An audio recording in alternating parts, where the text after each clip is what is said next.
Have I got some hyperbole for you guys here? Now, we're all familiar with the Tonga volcano explosion, which happened recently, and we thought that we knew what caused volcanoes to blow up. You know, magma, shifting tectonic plates. Or is it, according to CBS's Neil Burleson, climate change? Have a look. Telephone communication to Tonga is slowly starting to return since the eruption, but it could take weeks to restore the internet service. 3 of its smaller islands suffered serious damage from tsunami waves that reached almost 50 feet high. Guys, that is high. That's a 5-story building. Yes, easily. Wow. Those pictures tell the story. We talk about climate change quite a bit, and these stories are a harsh reality of what we're going through.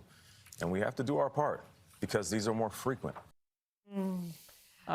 What do you reckon, guys? Should we all get electric cars to prevent volcanoes exploding? Arrested for, hijacking an aeroplane. Yes, sir. That's good. Yes, that's That'll good. do. Yes, that'll do. That's definitely you. Yes, okay. On you go. And it's so funny plane. because they make such a big deal when you travel around the U.S. about having the proper ID and all of that to fly and all of the security theater that they've had there since 9/11. And now, of course, you're going to say, here's my bench warrant. Can you just let me on the plane? This is more what we would expect from the left. M&Ms are going to be more diverse and inclusive. So how do they get any more diversive? I mean, they're already diversive. I've just made up a new word: diverse and inclusive. Diverse is a verb. Diversive. I've got a new slogan. Diverse is a verb. They're already every color of the rainbow. Well, I'll tell you how. Is one of the and M&Ms, it's probably in the corporations is one of the you work M&Ms for. going to identify as being a peanut M&M? So when the activists It'll be peanut, but it won't identify as peanut. Yes, exactly. Yeah. So but in the U.S., you can also vote for prosecutors, and you get far-left prosecutors. And the train company, Union Pacific, that carries these packages, what these are, Amazon, UPS packages going out all over the country, and they're just getting looted and ransacked on a daily basis.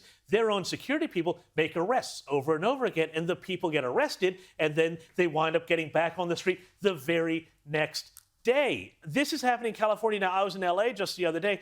I have not seen a bigger open-air museum of social dysfunction and pathology in my entire life. People are now voting with their feet, and they are leaving California in droves. U-Haul, the company that rents trucks out to people to pack their own stuff and move, actually ran out of trucks because people were taking them, so many of them, renting them to go and get out to other parts of the country. Energy prices are going through the roof. This is great. And wait for this, James, one of the UK energy suppliers is now telling British families who cannot afford to heat their houses, go and cuddle a cat.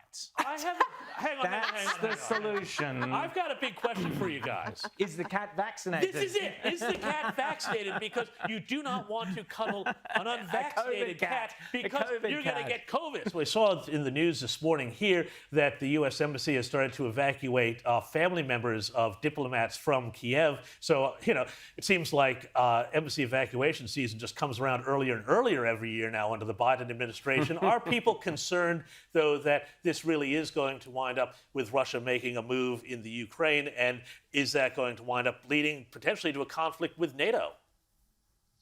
It's really interesting, James. Americans don't tend to care much about foreign policy. History tells us that absent a total disaster, there's 2 things Americans care about. Number 1, they don't like to see Americans getting killed. Number 2, they don't like to see America humiliated. And right now, I don't think the level of concern is real high with the average man in the street here in the U.S. I don't think most people care all that much about this Ukraine situation that's been kind of boiling for some years now.